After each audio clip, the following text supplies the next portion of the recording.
নিশ্চয়ই আপনারা ইতিমধ্যে অবগত আছেন যে গত 22 এপ্রিল কাশ্মীর পেহেলগাম যেইভাবে পাকিস্তানের মদতপুষ্ট আতঙ্কবাদী ধারা ভারতীয় পর্যটকদের উপর নির্মমভাবে গুলি করে হত্যা করা হয়েছে, এটা সত্যি এটা দুর্ভাগ্যজনক ঘটনা এবং এটা কোনো অবস্থাতেই মেনে নেওয়া যায় না। এটা অত্যন্ত নিন্দনীয়।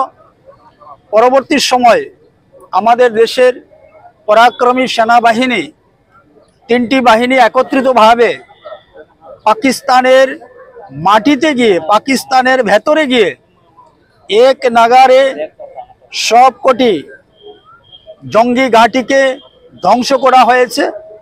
আর শুধু জঙ্গি ঘাঁটিই নয়, তার সঙ্গে সঙ্গে পাকিস্তানের শতাধিক জঙ্গিকে তাদেরকেও খতম করে দিয়েছে আমাদের সেনাবাহিনী। পরবর্তী সময় প্রত্যক্ষভাবে পাকিস্তানের সেনাবাহিনী ভারতবর্ষের উপর যেইভাবে তারা অতর্কিত সিজফায়ার করেছে, ভারতবর্ষ তথা ভারতবর্ষের সেনাবাহিনী তার পাল্টা জবাব দিয়েছে। পরবর্তী সময় কি হয়েছে এটা গোটা বিশ্ব দেখেছে, গোটা ভারতবাসী দেখেছে, আপনারা দেখেছেন। আমাদের দেশের পরাক্রমী সেনাবাহিনী তাদের যে পরাক্রম দেখিয়েছে সত্যি সেটা প্রশংসনীয়।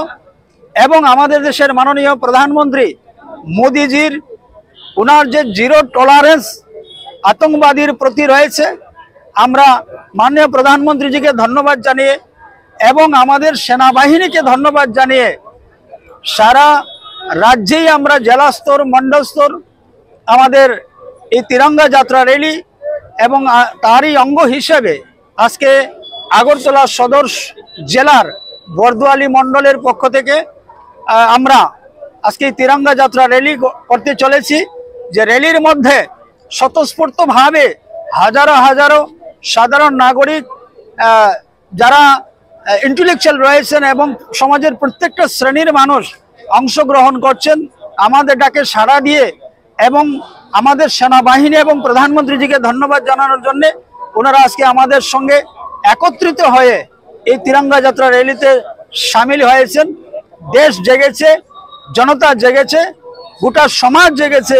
আগামী দিনে ভারতবর্ষ তথা ভারতবর্ষের নাগরিক উগ্রবাদের বিরুদ্ধে জিরো টলারেন্স নীতি রেখে তার যোগ্য জবাব দেওয়ার জন্য প্রস্তুত রয়েছে। জয় ভারতবর্ষের পরাক্রমী সেনাবাহিনী, জয় ভারতবর্ষের মাননীয় প্রধানমন্ত্রী।